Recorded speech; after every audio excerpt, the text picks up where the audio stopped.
ओकरो रीजन बा। जब हमार शादी भइल न तो हमार ससुर जी चौवानी भर के सिकड़ी देले। देखिए उस समय में भैंस चराता था तो उतने काबिल था। अब हो तब न 1.5 किलो मांग लेती, अब हो तो खेसरिया फरारी मांगी थी।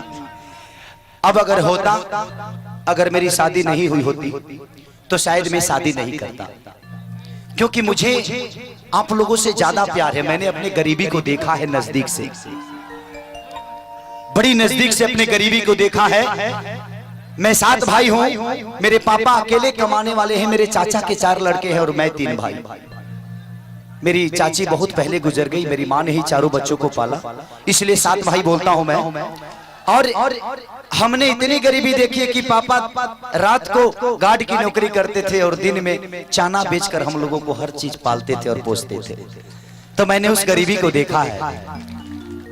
मैं आज आप सबको बताना चाहता हूं कि मैं इसी उम्र में मैं 2011 में हीरो बना था। 2011 में मैं आज 19 से शायद 10 साल हो गया ना, 10 साल हो गया।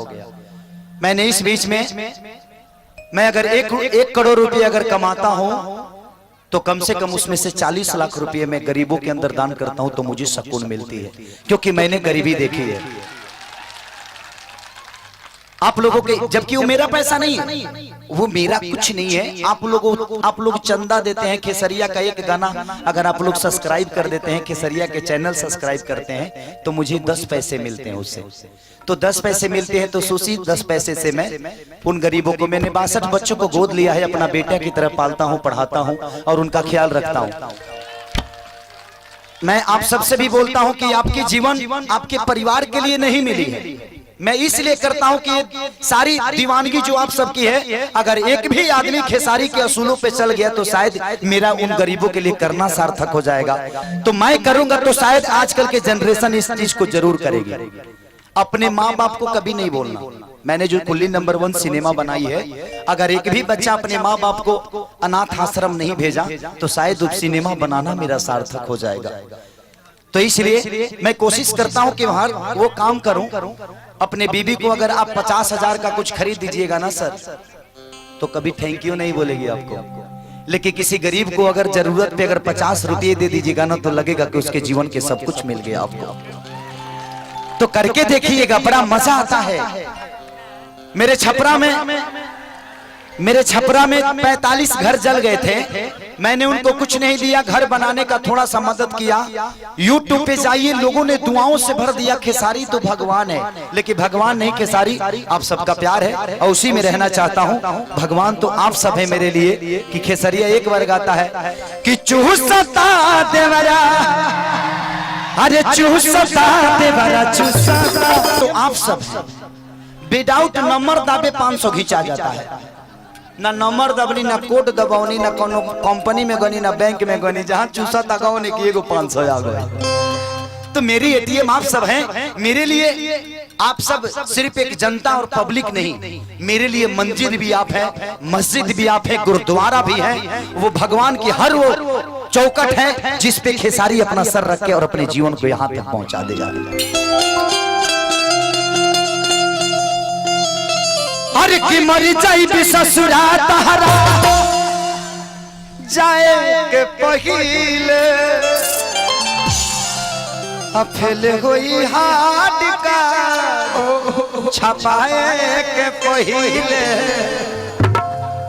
एक लड़का एक लड़की से प्यार करता है। अलैकवा कहता कि ये जान तोहर ब्याह होता, माँ के दे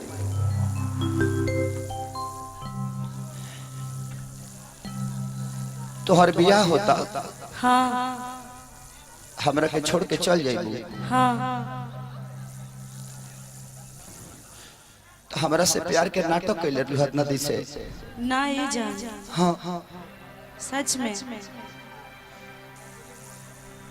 अब हमार बियाह होता, रउआ अपन जिंदगी संभाली। अब हम का भैंस के लेके संभारे। जब तू चलिए जाइबू तो जब इंसान के साथे हमार जीवन ना कटी तो भैंस के संग का करे रे। बताओ हम जीवन भर दूध दू ही तू कहीं और जाबू। अब तो जाने के पड़ी। वही सीट पर भेजे के फेर में लागल बिया।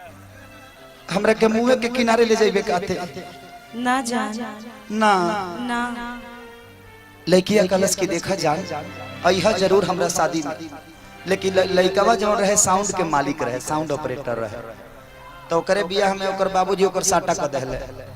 तो कलश ते आ तो गइल बड़ा, लेकिन एगो काम करी है, एगो गाना मत बजाइहा कि याद कर जहिया कुहारी रहलू अपियावा से पहिले हमार रहलू।